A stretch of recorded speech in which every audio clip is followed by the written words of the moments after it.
Alrighty, welcome back, boys and girls. It's your main math man, Mr. Shank, coming to you live from Alameda International High School. And in this video, we're going to be talking about some triangles, maybe working with some old ideas, but making sure that we can apply them to what we're understanding now. So on this page, it says when we're working with triangles, we can say the angles are going to be labeled with capital letters. That just means the uppercase letters.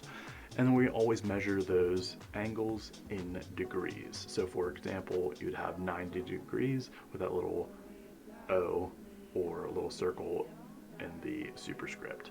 Then it has, after that, the Greek letter theta. Kind of looks like a circle with a line through it. Again, it's pronounced theta, is a variable we usually use when we do not know that angle. Then we could say that side lengths are going to be labeled with the lowercase letters and could be in several different units. When we are labeling those triangles, however, since those triangles are made up of 3 angles, we're going to use those angle labels to label our triangles. So for example, you can have this triangle. Again, when you go to label it, you'll have that little triangle symbol, and you're going to say it's made up of angle A, angle B, and angle C. Again, make sure you're saying that's not a less than symbol, that is an angle symbol. So when we have this triangle, we can say, okay, I can have these angles A, B, and C. And again, those lines are just showing that those angle measures can be different. So again, I have on angle A just one line to just show that it's different from angle B and angle C. So now in that bottom part, it has that triangle sum theorem. So we're applying that to any triangle. That just is saying this. It's saying the sum of 3 angles is going to be equal to 180 degrees. So any 3 angles add together with inside of a triangle has to add up to equal 180 degrees. And that formula is going to look like this. It's just going to have angle A plus angle B plus angle C is equal to 180 degrees. So that's just referring to those 3 angles inside the triangle. So in that first example, it says solve for theta, and it has your unknown or variable theta for one angle, it has 35 degrees for another angle, and 85 degrees for the next angle. So again, the first step, I want to set up our equation, and so I have 35 plus 85 plus theta is equal to 180 degrees. So I'm getting that equation from our sum theorem. Next step, combine those alike terms on one side. So I have 35 plus 85 is going to be 120. Again, I can then use my inverse operations to solve for that variable. So again, this is just a simple one-step equation. I subtract 120 from both sides, and I can say, all right, theta is going to be equal to 60 degrees. And I can always plug that back in and check to make sure that those add up together. In that second example, it looks like this. We have a little box here. Kind of remember what that means. Again, that just means it's 90 degrees. And so I can say, all right, I have my couple angle measures here, and I can set up that equation. So I'm going to have x plus 34 for one angle. I have x plus 64 for another angle, and I have 90 for my next angle.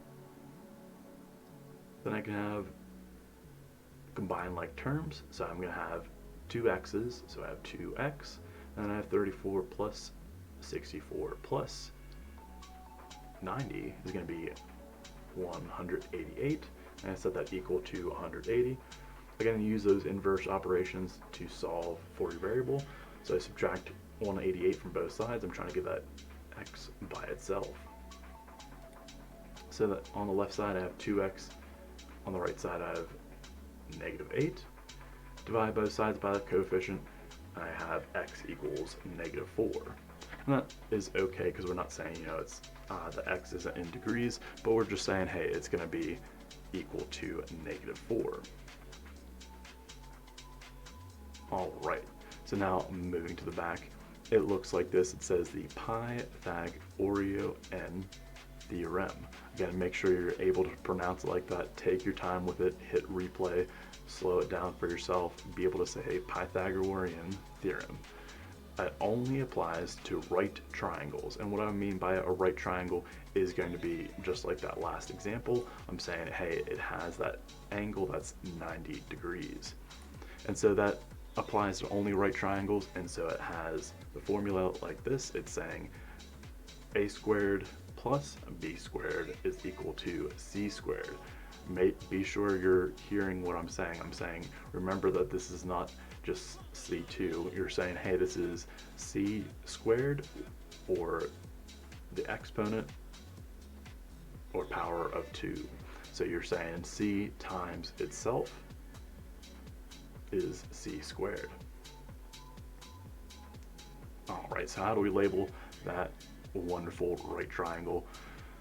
Make sure you can first identify that hypotenuse. Again, that hypotenuse is going to be that letter C. Again, notice how it's lowercase. Again, it's pronounced hypotenuse. And we're going to say it is the side that is opposite of the right angle. So find where your right angle is at. I'm going to draw a little arrow and show, hey, that side opposite of it is going to be my hypotenuse. Again, make sure you're saying that hypotenuse is going to be that largest of the 3 side lengths, and it has to be. So when you're looking at your answers and you're maybe solving for the hypotenuse, you should get a larger answer than the 2 legs, or if you're solving for a leg, you should get a value that is less than the hypotenuse. So just make sure that your hypotenuse is always the largest, and you will be on the right track.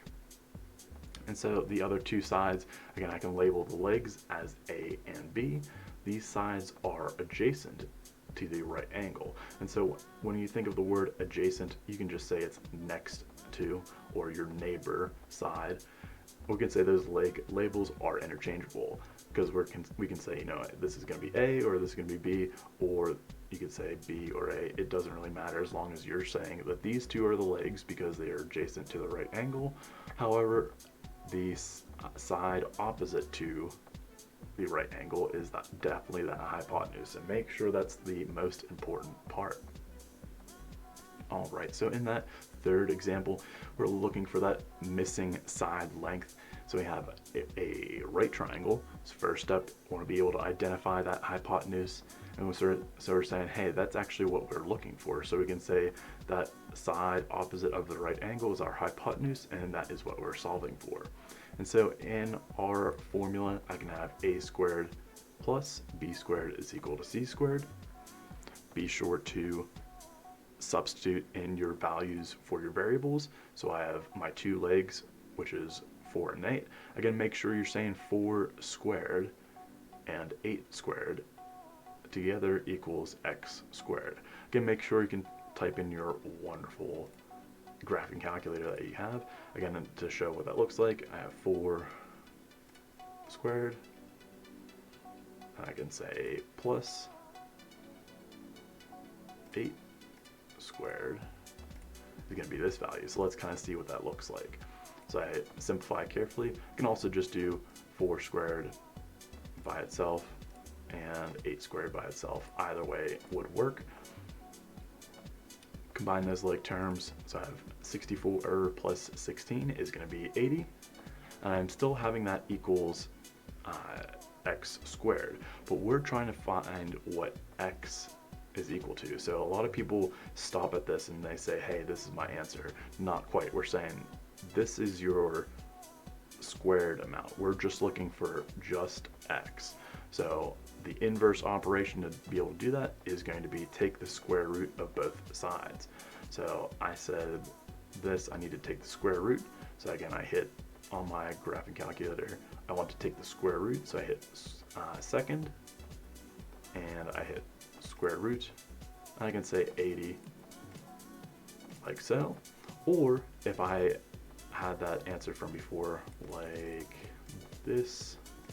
So if I get my answer, if I add those two together and I want to take the square root of it, I can just type in second square root, and I want to use that previous term. So I can use second and then the negative symbol to get my answer. So it's going to pull that previous answer that you had. Again, it shows that history. So I'm going to say take the square root of 80, which is that last answer, hit enter, and it will give you that value. So again, make sure you're saying it's going to be approximately, so that's going to be that squiggly line. I usually like to go to those first two decimal places, so I'm going to say it's going to be about 8.94. And how can I check? How can I make sure that this makes sense? Well, I said that I'm looking for the hypotenuse, so I have to have that this is the largest of the three values. So I'm saying, hey, 8.94 is greater than 8 and it's greater than 4, so we check out. And then in that in that fourth example, let's say that in that fourth example, it looks like this. It says find the missing side length, similar to what we had using that right triangle. So identify the hypotenuse. I said that 9.9 is going to be our hypotenuse C, and I can have those other two sides be the legs. Again, you can say if you wanted to have 6.5 as B, that would be totally fine, but I'm just saying that these side lengths that are adjacent to the right angle are A and B. Use that wonderful formula that we have, that Pythagorean theorem. So you have a squared plus b squared equals c squared. Substitute in your values for your variables. So I have 6.5 squared plus x squared is equal to 9.9 squared. So let's kind of show what that looks like on the calculator. So I want to do 6.5 squared, hit enter. I have 9.9 squared, hit enter. Okay, so let's make sure you have these in the right places when you go to solve it. So when you are multiplying these values, make sure you're raising it to the power. So I'm not doing 6.5 times 2, I'm doing 6.5 times itself. So make sure you're not just multiplying by 2. Use that exponent button or use that squared button. Either of those would work for you. All right, so now I have this. I have 6.5 squared is 42.25 plus x squared, and I have this is equal to 9.9 squared, which is 98.01. All right, so next up, I have to get that variable by itself. I subtract both sides by 42.25, get your value. So I have x squared is going to be equal to 55.76. Get some weird decimals, but that's okay. Our answer, before I even get to a certain answer, I should be able to make a prediction. I'm saying this. I know that my answer should be less than 9.9 because it is a leg, meaning the hypotenuse 9.9 is going to be the largest value. So I should get an answer that is less than that. So let's use that prediction and prove it with our calculations. So again, I take the square root of both sides. So I get, again, like I had before, I can type in second square root. I can type in second answer to get your value. Or let me see if this works too. Let me hit back. I wonder if I can go back or up and maybe. If you have that highlighted, I think you can also type it in one more time. No, it doesn't work that great. Okay, that's fine. I wanted to see if that worked or not, but. Okay, so in the square root symbol, we have second answer. So I'm taking the square root of my previous answer. I have my value, which is less than 9.9, so we are good. So I'm going to say that x is going to be approximately 7.47. Again, I usually round to that nearest 100th or the second decimal place. Again, make sure you can take time, drive that calculator card carefully for yourself. That way you're on the right track. And as always, super slam that subscribe button.